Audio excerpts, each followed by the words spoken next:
Thank you for joining us today. My name is Jeff Mongelli, and this is a video installment of our Security Reminder series.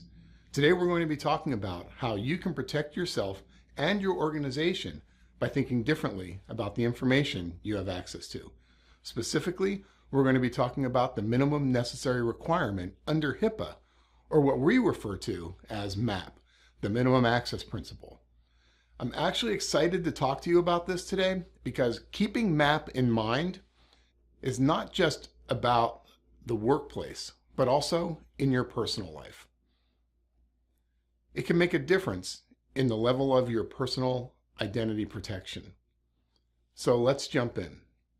The minimum necessary requirement, which we prefer to call minimum access principle because it's more descriptive, refers to the level of access that an individual has to sensitive information. Another way of saying this, or thinking about it, is what does someone need to know? In execution at the workplace, this means each member of the workforce should only have access to the information they need in order to perform their job function.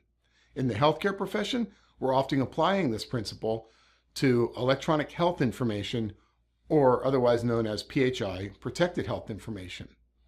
In reality, we should apply this principle to any sensitive, proprietary, or confidential information, including our own, both electronic and physical.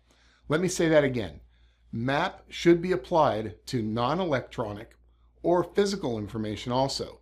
Look around you. Are charts left in the general work areas, like nursing stations or lunchrooms? Of course they are, right? Well, those could lead to HIPAA violations. And we know that charts end up everywhere, and that's a difficult thing to change. What we're encouraging you to do is just be aware and make a difference when and where you can. Let's look at another common example in healthcare. If a front desk person doesn't need to have access to a patient's clinical records, then they shouldn't have access to it, either electronically or otherwise. Now, sure, they need access to scheduling information and possibly billing information, but do they actually need the clinical record itself? If you're using an EHR or other charting software that doesn't prioritize access by work group or individual user, then you're likely not compliant with HIPAA.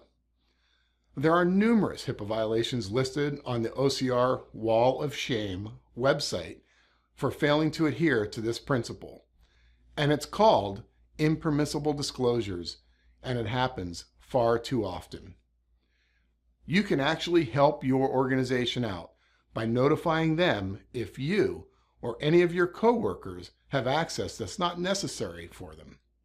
People are fallible, and sometimes settings get changed or permissions are granted accidentally.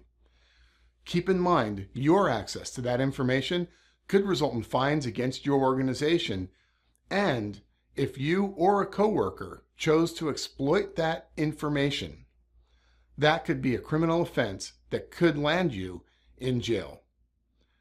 I mentioned that keeping MAP in mind, even in your personal life, can help you avoid headaches. Well, here's what I mean. The next time you're filling out an application or a form on a website, ask yourself if the information you're providing is really necessary for this organization to have. For example, do you think Bank of America really cares or needs to know that your first pet's name was Fluffy? The less they know, the better for you. They don't really care what you put there. You just have to remember it next time you're asked.